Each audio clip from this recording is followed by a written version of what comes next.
দর্শক শুভেচ্ছা নেবেন। আমি আপনাদের অসাধারণ একটি ফুল সূর্যমুখী এটিকে দেখাবো। দেখুন অত্যন্ত সুন্দর এই ফুলগুলা। সূর্যমুখী ফুল এটির থেকে তেলও হয়। তো এটি প্রধানত আমরা এটিকে ফসল হিসেবেই নেই, কিন্তু সাথে ফুলটা হচ্ছে একটা সৌন্দর্যের বহিঃপ্রকাশ।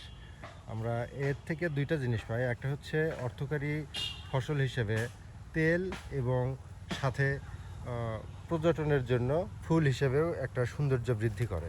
তো এটা মূলত দুইটি অবস্থায় থাকে। ফুল অবস্থায় যখন অঙ্কুরিত হয় বা এটির ফুলের পরিপূর্ণতা প্রাপ্তির পূর্বেই এই রকম অবস্থায় থাকে। যখন এটি ফুটে যায় তখন এই রকম অসাধারণ একটা দৃশ্যে উপনীত হয়, যেটাকে দেখতে আপনার অবশ্যই মন কাড়বে। যদি আপনার ভিতরে মানসিকতা, মানুষের মনুষ্যত্ব এবং সৌন্দর্যবোধের একটা প্রকাশ পাওয়ার মতো বিষয়বস্তু থাকে, সেক্ষেত্রে অবশ্যই আপনার মন কাড়বে, আমি শিওর। দেখুন অত্যন্ত সুন্দর এই বাগানটি। সূর্যমুখী ফুলের একটা চাষ করা হয়েছে এখানে। এটা হচ্ছে টিএমএসএস মেডিকেল কলেজ রফতুল্লাহ হাসপাতালের ঠিক পূর্ব পাশে এই ফুলের বাগানটি। খুব সুন্দর, অসাধারণ, এবং একেবারে কি বলবো, আমার মনটি কেড়ে নিয়েছে, এমন এত এত সুন্দর। তো এখানে এই যে কিছু কিছু ফুল ফুটবে এরকম মনে হচ্ছে, আবার কিছু কিছুগুলা অলরেডি ফুটে গেছে। এগুলো গাছের গ্রোথের উপর নির্ভর করে।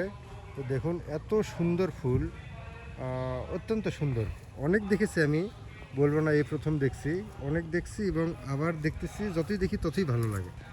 এরকম ফুলটি হচ্ছে এই সূর্যমুখী ফুল। অনেক বড় একটা বাগান, দেখতেই পাচ্ছেন, খুব সুন্দর।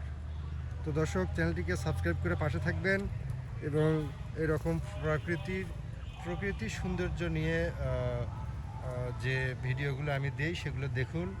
আরও বিভিন্ন ধরনের বৈচিত্র্যময় সুন্দর সুন্দর ভিডিওগুলো আপনাদের দর্শনের জন্য আমি দিয়ে থাকি, সেগুলো দেখে আমাকে ধন্য করবেন। আসসালামু আলাইকুম।